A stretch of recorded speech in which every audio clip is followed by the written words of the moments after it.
Tina. So we're going to go ahead and start into your closet review. First things first, thank you so much for giving us the opportunity to review your closet. I have gone over quite a few things. You'll see quite a few tabs here across the top. We'll kind of talk about a few different things while we're going through your closet review, and I'll send you this page up here with all my notes in it. You will see me referencing it throughout because I did go ahead and do this review before completing the video, just so you would have an idea of kind of what things we looked at. Some of it will be more of an overview, some of it will be more specific, but I wanted to have all these tabs up and open and ready to go. If you're watching this on YouTube, thanks for joining us. Make sure you follow and subscribe. We appreciate you having here. If you're interested in purchasing a closet review, you can do so. I do believe we still have a few open, but we do open them often. So we're going to go ahead and jump in. First things first, let's just look at the generic overview of your store. So here you'll see you have this really cute banner. I really like that it's almost like a natural look. It's very like boutique-ish looking. I really enjoyed that, and I really like this logo here as well. I thought it was really cute. I'm always big on like visualization. I think it's cute to have these logos or to make it look more of like a legitimate store, and I definitely think that'll draw your buyers in. I also liked this click follow store for new listings, because again, if you have people following you, it's definitely going to help you increase your business, which in turn means that you're going to make more money, which I think is what we all ideally want to do, is to make money. So overall, just kind of looking at your page, it does look pretty attractive to the natural eye. I like that you have a little excerpt here. So here we're going to go to the About page.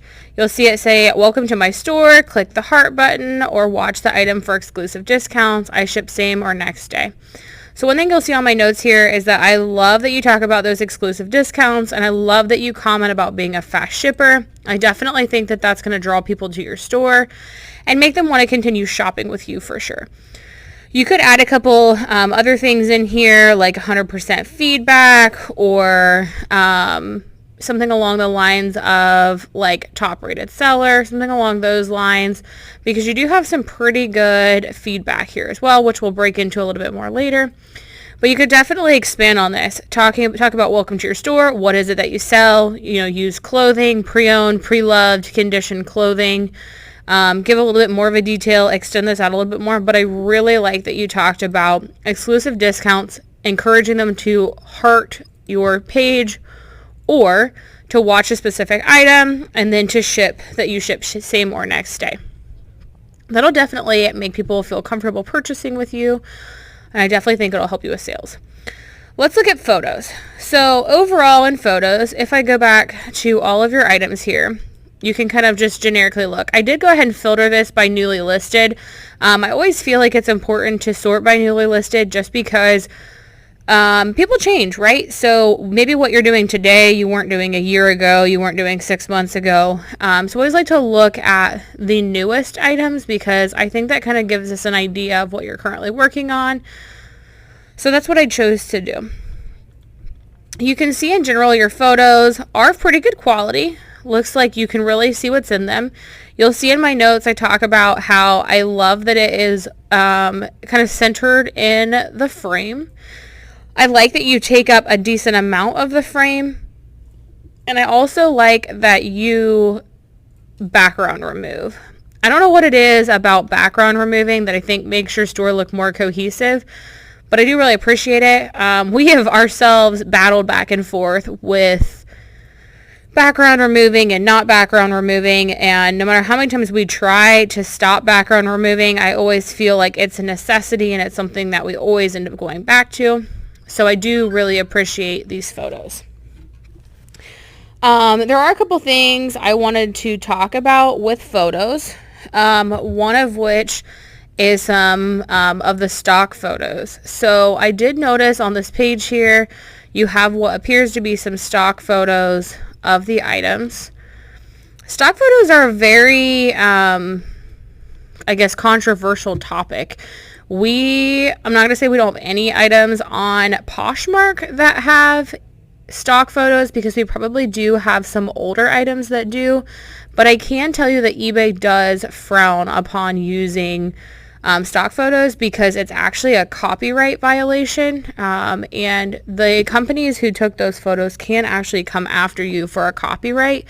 Some people will go years and they'll never see any issues or see any repercussions for using them, but all it takes is one buyer, the wrong buyer, to come across those and end up flagging those for a copyright, and then eBay will start reaching out to you and they'll tell you that you have to remove them all.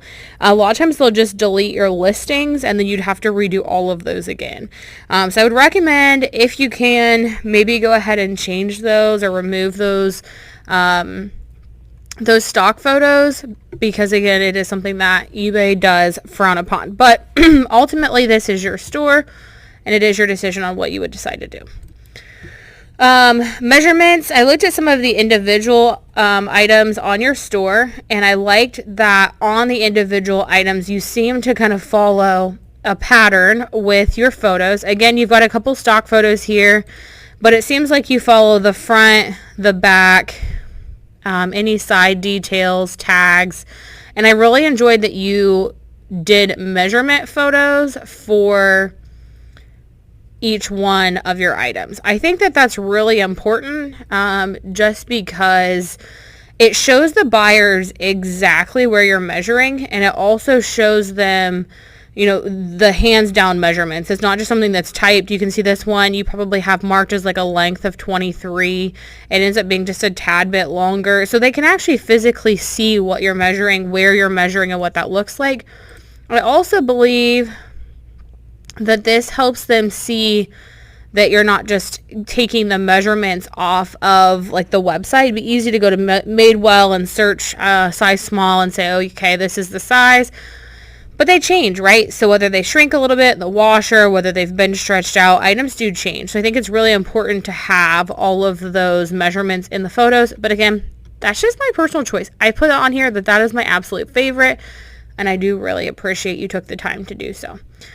So one of the other things I'm going to show you that I really appreciated was you showing flaws. I don't remember which one on here it was, but yep, it's this one here that you showed the flaw from below the tie, which I thought was really important to do because it does show your buyer exactly what that looks like. It would be easy for you to just put in the comments, there's a small flaw behind or below or at this point, but by showing them a picture, it shows them exactly what it looks like, and it helps make sure that they feel confident with what they're getting. The one thing I would shout out about this, and I think I actually shouted it out maybe a little bit lower in some of the listings, is you might want to, with the photos, make sure that when you're taking a photo, you kind of hold it back a little bit further or like frame it with the item in question so they can actually see what part of the sweater has that flaw. I do believe it's below this tie right here, but that's honestly coming from my guess. So I'm not 100% sure. Yeah, a little wear to the hem under the tie. So I do like that you included it here, but it does sometimes help to include that in the photo as well. So if people just quick look at the photo, they can see where it is as well. Let's be honest, not everybody takes the time to read the description, so sometimes the photos can help really narrow that down and convince buyers to still be interested in your item. Let's talk about titles.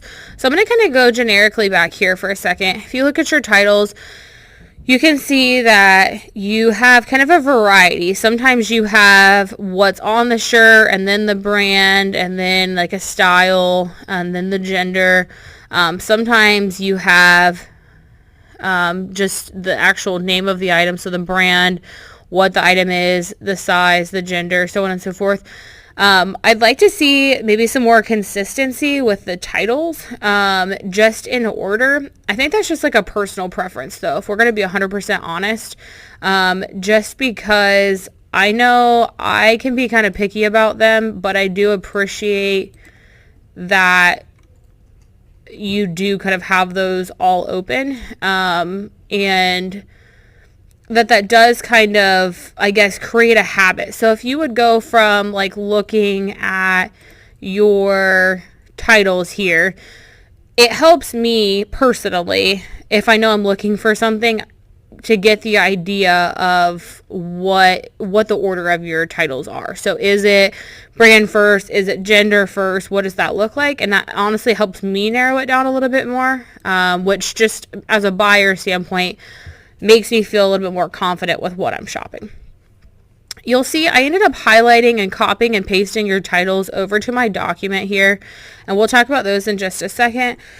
But one thing that I noticed was apostrophes. So again, another controversial thing on whether you use apostrophes or you don't. You'll see here you used men's with an apostrophe, women's with an apostrophe. Not that big of a deal. If you're only one character short, it could be, but for the most part, not a huge deal. I know sometimes I end up getting to the end of my title and I end up only being one item short or one character short. That might be a time where you maybe cut that out, just so that you can fully get another whole keyword. But again, totally up to you. One thing I did notice is on these diesel women's jeans here that you have these as a 29 space X space 27. So you're missing 2 spaces here, plus the third if you were going to take the apostrophe out. That could potentially be an entire other word. But again, that's more of a personal choice. I did find that most people who do eBay searches type in 29x27 with no spaces. And I actually tried searching for that for these diesels just to see if it would come up, and your diesel pants did not populate in results based on that size because of that. So it might be something to consider just to help bring more buyers to your item. So as I said, refocus, look back at your items. There were a couple items that I noticed you did not use all the character limits to. If you would look here, this is a decently long title. I didn't count exactly how many items or how many characters you did use, but I can tell here that it tends to be a little bit short. Same thing goes with this Lululemon men's shorts. So I just quick inputted those into this sheet here, which again, you'll have access to this. We'll send this over with this closet review for you. So this is what you put here. I'll go ahead and highlight that in green. I'll just put it in green. Oh, let's go with like a darker color. There, now you guys can read it. So the blue is going to be what you wrote, and the black is going to be what I would have done had it been my item. Not that I'm like a holy grail and that what I would put is important. But I think it does kind of help you see yours versus what we would do. So I did fill that out for you. So you put Madewell, Glenmore, wool blend, mock neck, sweater size small. I would have put Madewell women's, cream, Glenmore sweater. I'm assuming Glenmore is the style name, which we'll talk about that a little bit more. But this is a style name, sweater, size small, wool alpaca blend, mock neck, long sleeve, tight knit. However many you can get, I put ... at the end just because I'm not sure exactly how many characters that ended up being. But ideally, you would want to continue until you'd filled all 80. Same thing with this Lululemon men's black athletic short, size large. You could do Lululemon men's black athletic shorts, size large, unlined, pull-on, drawstring, athleisure, gym, workout, so on and so forth. For men's athletic shorts, I think having lined or unlined is important. Drawstring is important. A lot of guys will specifically ask if they have a drawstring. I did notice that you put that in your listing details for the Lululemon men's shorts, but I would definitely put that in the title as well because that can be a drawing factor as well. We're going to move on to listing details. Overall, looking at your listing details, these were pretty incredible. Like, honestly, Tina, I was really excited to see some really high quality descriptions. It looked like you hit quite a few of the check boxes down here when you were going through the specifics. I liked that you really included this like percentage on the material. So 56% nylon, 30% merino wool, alpaca, because I know sometimes buyers will spend a little bit more money if they know that they're getting maybe more alpaca or more wool. So I think that was really cool. I love this pre-loved condition. I don't know why, but that makes my heart so happy when I see pre-loved. I think most people use pre-owned, which we actually use pre-owned, but I think pre-loved just makes me feel even better about it.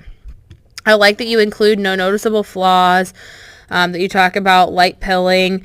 You definitely nailed, hands down, 100% nailed the descriptions on most of these. Honestly, you'll see in my notes here, I put made well, color good, material spell out good, smoke free, the offers were welcome. Lululemon, I went to do it and I just put ditto because legitimately it was really good. Same thing with this Eileen Fisher. The only thing I really noticed that maybe I would have done was in this diesel listing. So you talk about in the description there being any and all flaws shown in photos. And looking at this, I didn't see any like drastic flaws that would have kind of drawn. The only thing I kind of saw was maybe like this like line right here. And maybe that's really all it had. Maybe there wasn't anything else. And maybe that's part of it. Maybe that's why you worded it the way that you did. But one thing I would recommend is maybe using like a pen or your finger to physically like point onto the screen. Or onto the item and say, this is where the item is. This is what I'm talking about. I've noticed some buyers will physically like draw a frame around the issue on the item with like a pen in the editor. We will either hold up our finger to it and take a photo back so that they can see it, or we'll hold up a pen up against it as well so that they can see where it's at. The only reason I brought this up on this is because I can't really tell if this is the flaw you're referencing. And honestly, this was kind of eye-opening to me as well, because I assume that because I can see it, buyers can see it because I thrifted the item, right? Well, if they have never seen it before, like I've never seen these jeans, that could be part of the reason why we're getting some of the questions that we're getting. So it's very eye-opening for me too. And I definitely think that it's definitely encouraged us more to make sure that we're definitely pointing at every single thing rather than taking a maybe backed up photo and just saying, oh, well, they could probably see it. So, but other than that, descriptions were really good. I like that you included down here that it could have had any flaws. I like, again, that you put you ship saver next day, that you are open to offers. I like the little emojis that you put in here as well. This is one thing I think people miss on is closure as zip. If it's a button fly, always select button and closure. If it's not, always put zip. That's just what we do, because I think a lot of times people will put button because technically they do have a button, when in reality it is a zip. But just something else that I thought I would point out as well. So let's talk about buyer demand, sell-through-ability. So I went through and I comped myself personally. I'm going to refresh these for a second. I personally went through and comped all these items that you had. One of the first things I saw was this Madewell Women's Glenmore wool blend sweater. I could not come up with anything. No solds for this at all. You had one listed, one available, it was yours, and there were 0 sold. I'm not sure if you've ever looked at the style name or the style number on those, but if you actually Google style numbers for Madewell, I'll see if I can show you a picture of what the style tag looks like. You can actually search that style number in Google and it will pop up most times and tell you what that looks like. I guess I don't see any on here, but it's essentially a small little baby tag in your item, and it normally will have a couple of letters. I don't know if this one will have it or not. This one has an 09721 on here, but if you didn't have this tag, you could definitely find it on the regular tag. It's typically a letter or a couple letters and some numbers, but they do have the style numbers on them and you can search them. I'm not sure if that's what you did with this Glenmore or not, if that's where you got the Glenmore from, but I would definitely look at it again because, as I said, there were 0 listed on the sold page, and I only found the one listed, which was the one that you had. Not that that's a deal breaker. Sometimes you just have that rare of an item that it's worth doing it. And maybe this is one of those cases, but I couldn't tell you if it would have a good sell-through rate because I couldn't find any real details on it. The Lululemon men's, I found 4 available and 6 were sold. These are the 6 here that were sold. The Elaine Fisher, there were 16 available and 9 were sold. So these are the 9 that were sold. If you go back to your item here, look at your pictures, you'll see overall kind of what it looks like here. And we can compare and say that it's probably mostly similar to these ones here. It's not long, so we won't go with the long one, but mostly similar to kind of what we were looking at here. I wouldn't necessarily call that a bad deal breaker for the Elaine because Elaine Fisher can be more specific. It is 100% cashmere. You guys will hear us talk about often about the things that we pick up.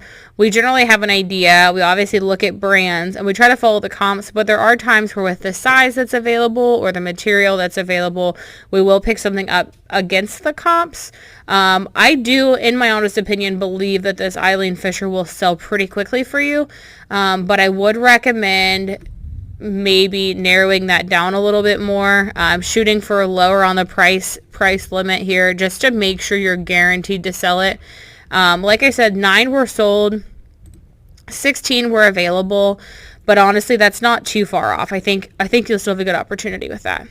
Now, Diesel, I did do those. There were 117 available and only 15 had sold. Out of the ones that had sold, that's what we're looking at here.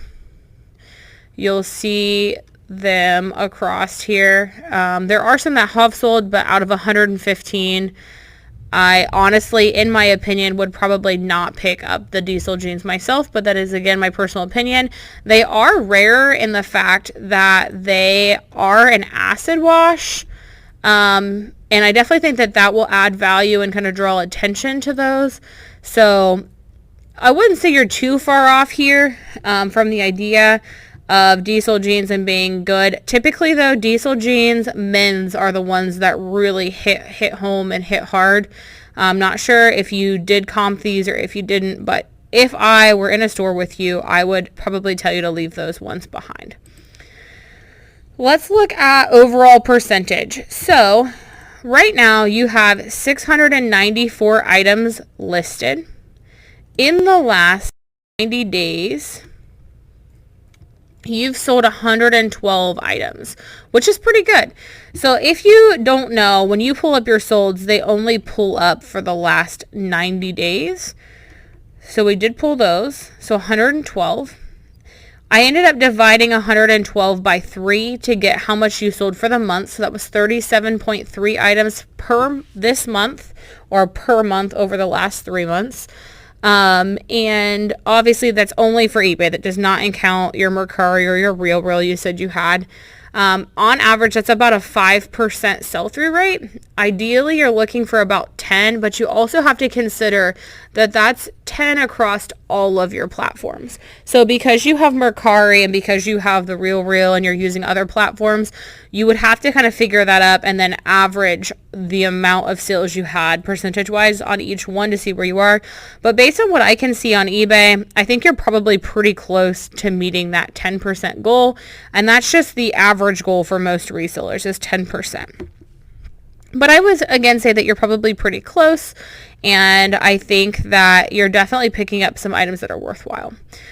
Let's look at pricing. So I just kind of gave you a generic price on what you put and then what I thought I would price it for had it been ours. I cannot price this Madewell one without having that style number. That's how important style numbers are to me. I will often skip things when we're pricing at the office just before we've actually seen it because I want to see it, I want to hold it, I want to know what it looks like. I want to take it out of the packaging. I want to search the style numbers, because that can be a huge difference. Whether it's Madewell or J. Crew or Lululemon, those items can go anywhere from like $20 to $200. And knowing what you have is really important to find the best price. So I'm going to play devil's advocate, and I'm not going to comp this one. Lululemon, you had priced for $45. If you see the comps here based on what has sold, they're selling between $29 and $41. I would probably price mine at about $35, just because you want to make sure you have a good sale and that it doesn't sit for a while. You'll see these are exactly the same. It's more like these than anything. I would shoot for around that $35 range. Your Elaine Fisher here, if you look, these are very varied. So they go anywhere from $40, well, $33 to $79, $80, or $89, I guess, here. So I would shoot for the middle. I would say it's most similar to probably like these few through here. So you'll see on here, I ended up comping at $59. I would probably raise your price a little bit on the Elaine Fisher. You might sit on it a little bit longer, but you can always accept offers too. I think if you put it at $45 and accept offers, you're probably going to only end up getting about $30 to $35. If you price a little bit higher, you'll probably end up at about your $45 mark. So I definitely think you sold yourself a little bit short on that. But it did have a flaw too, so maybe more like 55 because of the flaw, but I think you could probably get a little bit more out of that. And then the Diesel, as I said, did not have as good of a sell-through rate as what we were looking for. Out of those that were sold, they're running between $20-ish and $29. There are a couple that are like $30 or that are higher. I would probably price this in the middle. I put about $29, because with the comps on that, I would probably sell it a little bit cheaper to guarantee, or is this going to be one of the first ones that somebody picks up and decides to purchase? But again, that's personal preference. Let's look at your feedback. So I'm going to go to your feedback here. You do have 100% feedback for the last 12 months. I did look at all of your feedback, and here's kind of what I saw. Everybody said that they would definitely buy from you again, that you were fast at delivery, that you were an excellent seller, that they loved your item, that you were very nice, and that the price was good. I saw a few that said that you were honest, and that the item was in the great condition or just the way it was described. So I think overall your customers are very happy with what you are getting them. It looks like you've had some pretty high dollar sales as well, which is good because it shows that you are picking up some really good high quality items, and I was really excited to see that. You've got lots of ratings for accurate descriptions, shipping speed, shipping cost, communication, and all of that is going to play into you having a great following. I did see that you had, I believe, 25 people. Yeah, 25 people following your store, so that's really exciting. Hopefully those are previous buyers and they will purchase from you again. I did go through your store and look at listings per day, so I just followed this date here as to when they were listed. I did not see any yet for today, but I mean, it's only 1 o'clock, so it's not like you maybe, or it's maybe like you haven't gotten to it already, which is totally fine.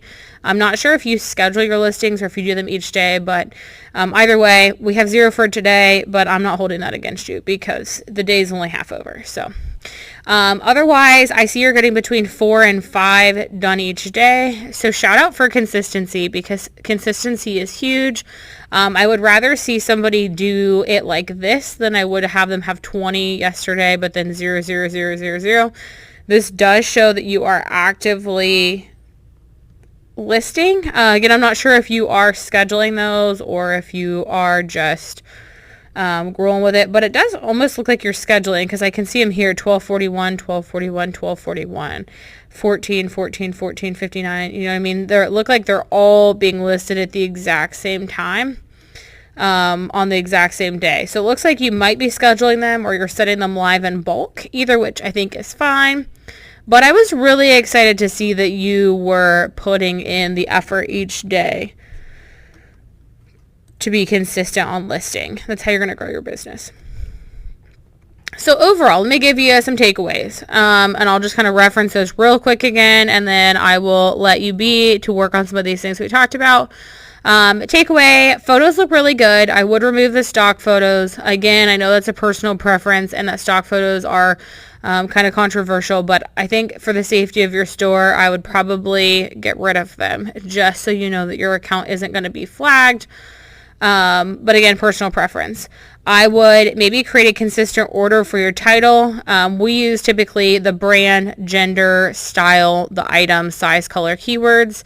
But again, totally up to you what order you choose to use. I would just be consistent in that for making your store look good and make it look cohesive.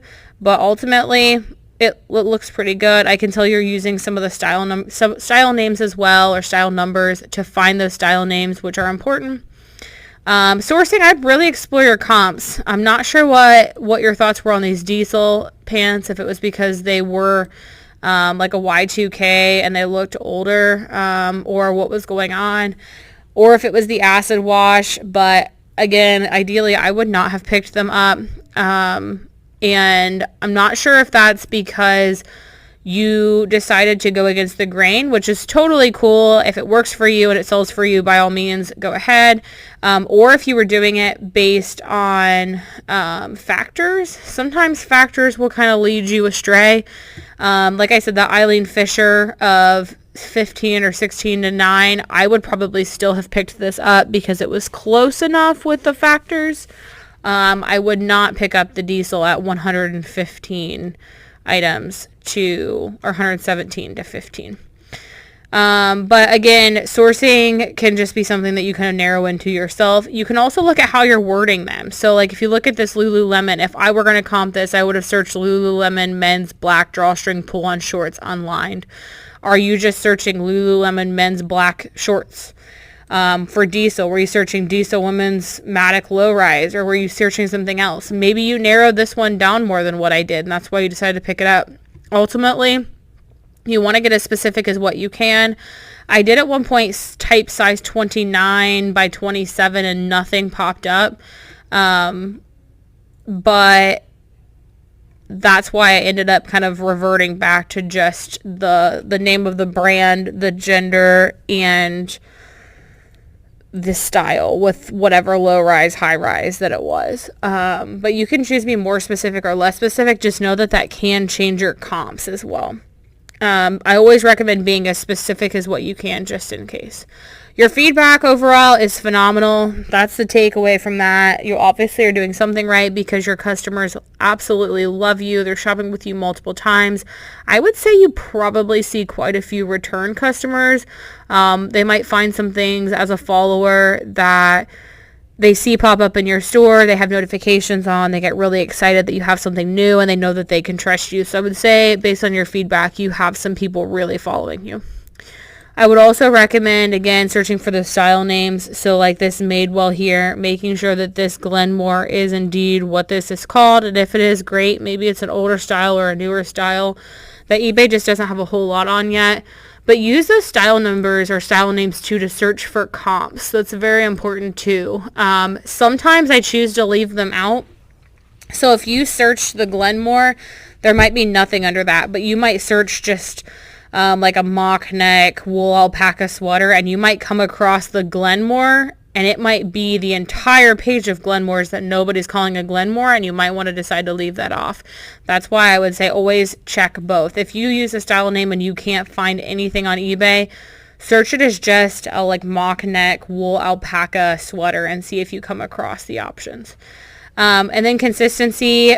Again, that was really good that you were listing often, that you spread them out. You weren't doing just one a day or one day of listings. You were doing them spread out throughout your entire week, which again shows eBay and your buyers that you are consistently active on eBay.